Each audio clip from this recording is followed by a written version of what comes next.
Assalamualaikum warahmatullahi wabarakatuh. Perkenalkan, nama saya Muhammad Faisal, NIM 2410912100011, dosen pengampu Dr.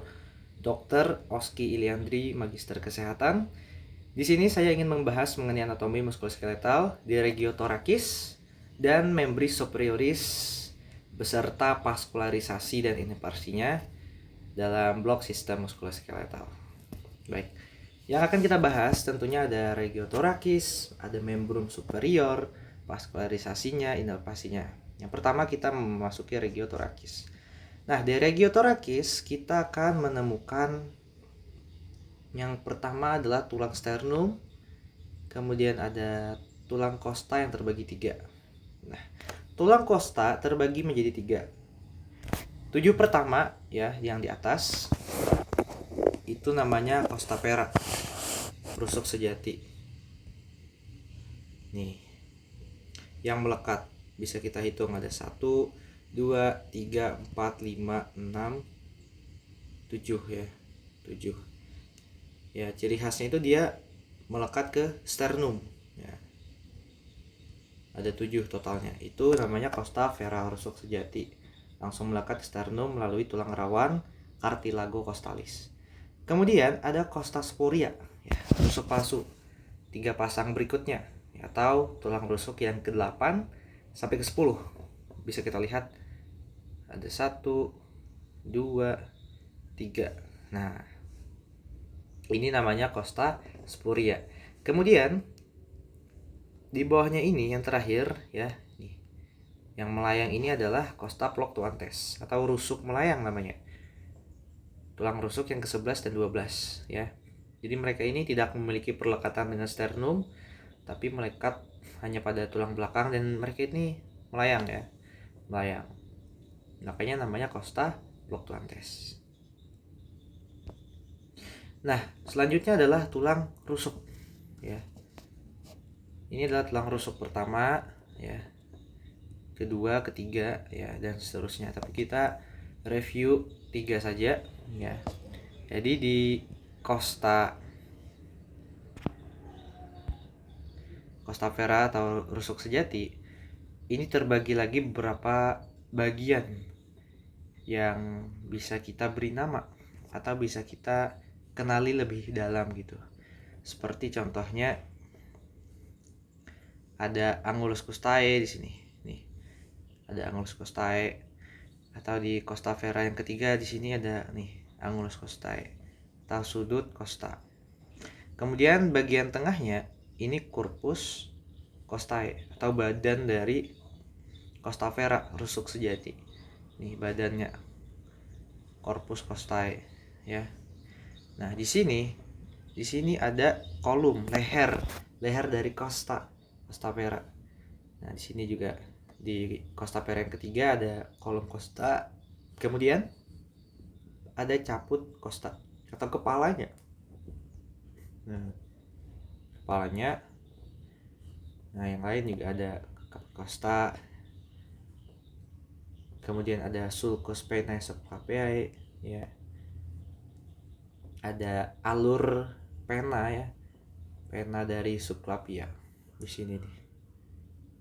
Ya, ini penanya nggak ada, tapi kelihatan aja sulcusnya atau alur buat pena subclavia. Nah, kemudian selanjutnya sternum ya. Sternum ini juga terbagi beberapa bagian yang bisa kita kenali lebih jauh. Seperti contohnya ini ciri khas salah satu hal yang cukup terkenal dari sternum ada incisura jugularis ya. Nih bagian atas sternum. Kemudian ada incisura costalis 1, nih tempat menempelnya costalis 1, costa vera pertama, costa kedua, costa ketiga, keempat, kelima, keenam, ketujuh ya. Ada 7 dari costa vera rusuk sejati. Nah, jadi mereka nempelnya di sini nih. Mereka melekatnya di sini. Nah, kemudian ada istilah manubrium sterni.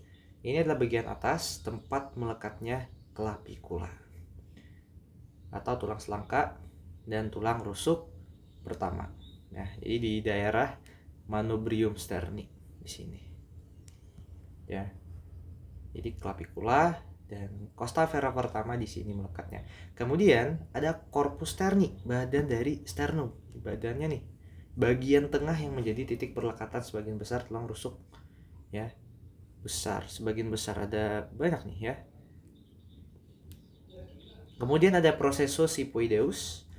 Ini bagian bawahnya nih, bagian bawah dari sternum ya, kecil dan bentuknya itu runcing.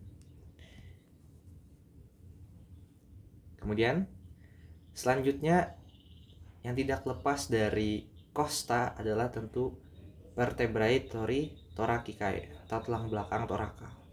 Ya. Dari mana tuh? Dari sini nih. Nah, disinilah costa kita melekat ya, dari belakang sampai ke sternum tuh. Yang sampai ke sternum itu cuma costa vera. Kemudian ada costa spuriae ya. Kemudian ada costa fluctuantes. Mereka ini melekat di tulang belakang torakal namanya ya. Jadi kita fokus ke tulang belakang torakal ya, vertebrae thoracicae. Nah, disinilah costa kita, tulang rusuk kita melekat. Kemudian vertebra torakal tadi kita bisa mengenalinya lebih jauh gitu. Dimana sih tulang rusuk kita tadi melekat? Oke, kita bisa mengenali mereka satu-satu terlebih dahulu ya. Bagian dari vertebra torakal pertama ada corpus vertebrae, badan vertebra ya, ini badannya. Oke, kemudian ada arcus vertebrae ya, melindungi sumsum tulang belakang ya. Kemudian ada namanya processus spinosus, tonjolan tulang yang menonjol ke belakang membantu perlekatan otot ya. Ada processus spinosus nih, processus spinosus, dia menonjol ke belakang. Kemudian ada processus transversus ya, tempat melekatnya tulang rusuk melalui pasies articularis costalis. Nah, processus transversus ini dia. Nah, di sini tempat melekatnya tulang rusuk. Kemudian ada foramen vertebrale, lubang ya. Foramen itu lubang. Vertebrale ya, vertebra tulang belakang, lubang di tengah vertebra yang dilewati oleh sumsum tulang belakang. Di sini. Nah, ini namanya foramen vertebrae.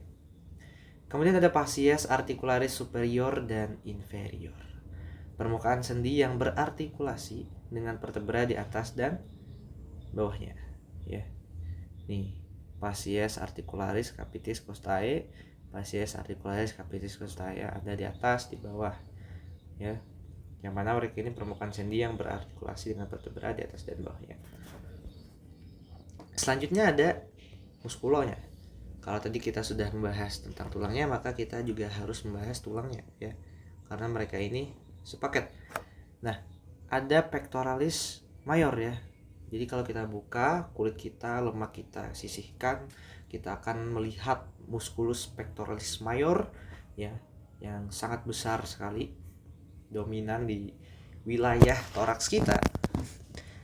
Kemudian kita juga akan melihat musculus pectoralis minor ya, di lapisan bawah musculus pectoralis mayor ya. Kemudian kita juga akan melihat musculus serratus anterior dan berbagai macam otot lainnya ya.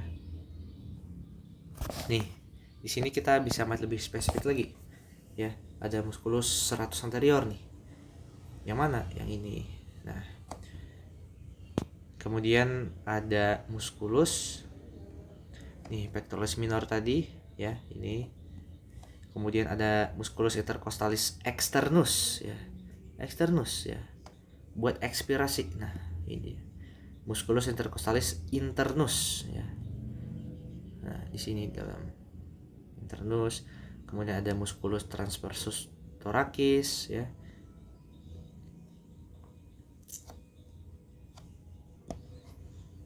Di sini ada MM nih. Ini artinya muskuli. Ada 2 yang ditunjuk makanya menjadi muskuli intercostalis externi. Sama aja, musculus intercostalis externus ya. Tapi karena ditunjuknya ada 2 jadi muskuli intercostalis externi. Nih, lebih jelasnya kita bagi menjadi superficial, lapisan tengah dan dalam. Lapisan superficial ya, yang setelah kita buka kulit kita, lemak kita sisihkan, kita akan melihat pectoralis mayor, minor, serratus anterior ya. Kemudian di lapisan tengah ada intercostalis externi, intercostalis interni ya, externi, interni, kemudian ada intimi. Nah, externi ini untuk mengangkat tulang rusuk saat inspirasi. Kemudian interni menurunkan tulang rusuk saat ekspirasi. Nah, intimi juga membantu fungsi ekspirasi. Kemudian ada transversus musculus transversus thoracis ya, menurunkan tulang rusuk saat ekspirasi. Ada musculus subcastales membantu pernapasan. Kemudian ada otot diafragma ya. Ya, ini sudah memasuki bagian abdomen bawah ya, tapi dia juga membantu proses inspirasi. Selanjutnya kita akan membahas membrum superior. Membrum superior terdiri dari 4 regio deltoid, kemudian ada regio brachium, antebrachium ya, regio manus. Untuk tulang-tulangnya kita akan melihat clavicula, scapula, ada humerus ya, ada humerus, kemudian ada radius dan ada ulna.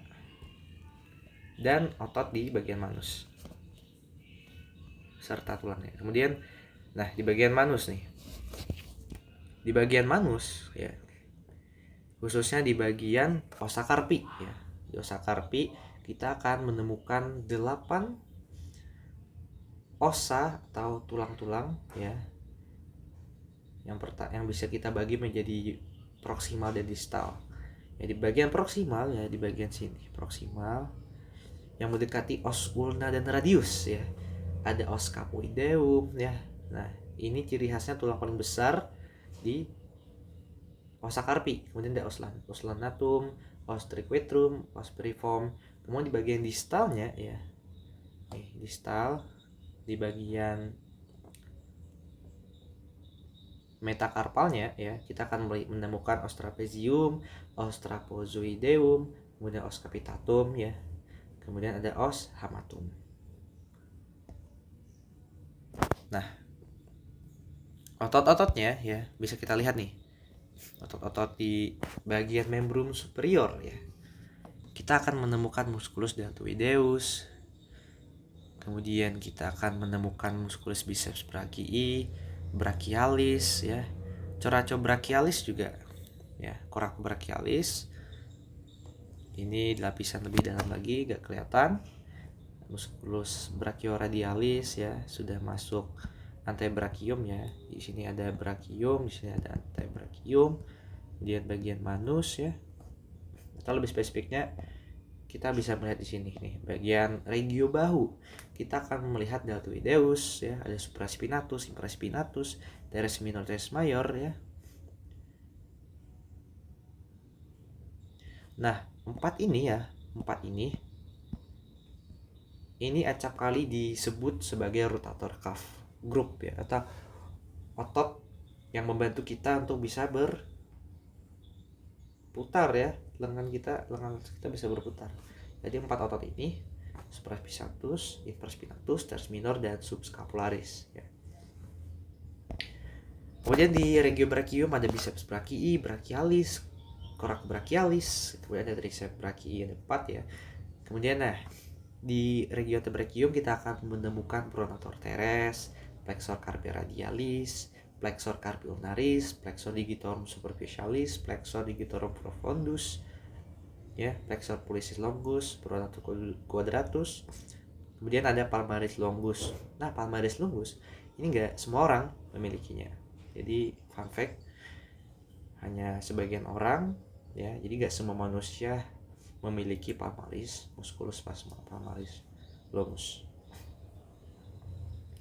Dan ini adalah bagian lengan bawah anterior.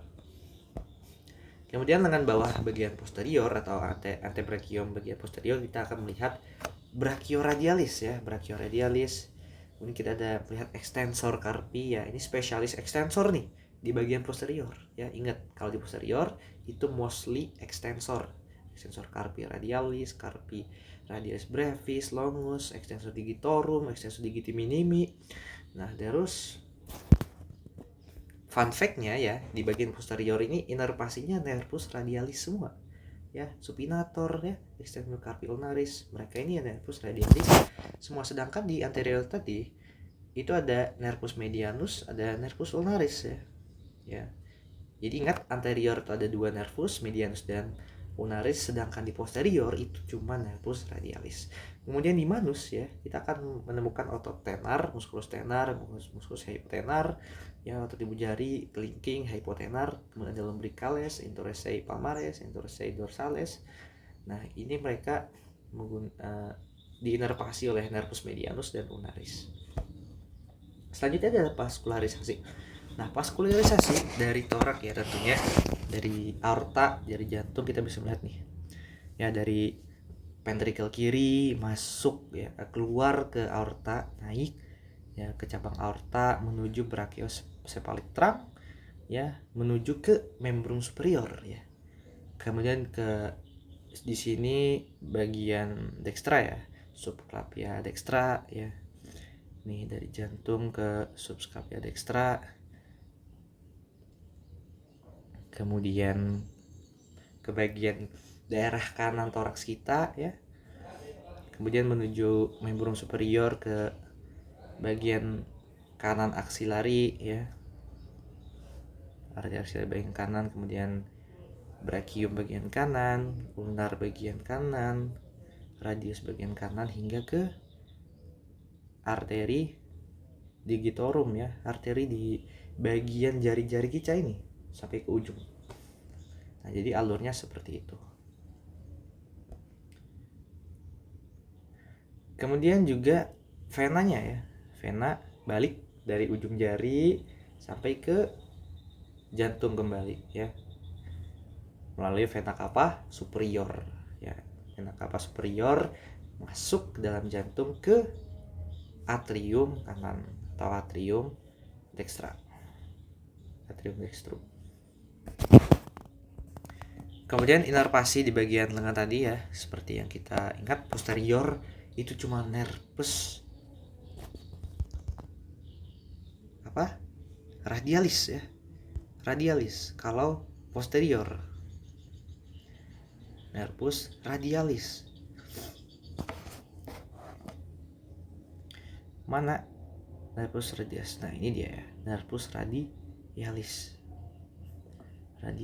Jadi bagian posterior tangan kita ya, ini view-nya posterior itu spesialis sarafnya adalah nervus radialis.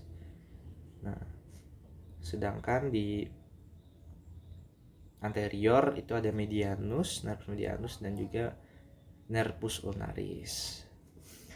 Oke, sekian semuanya.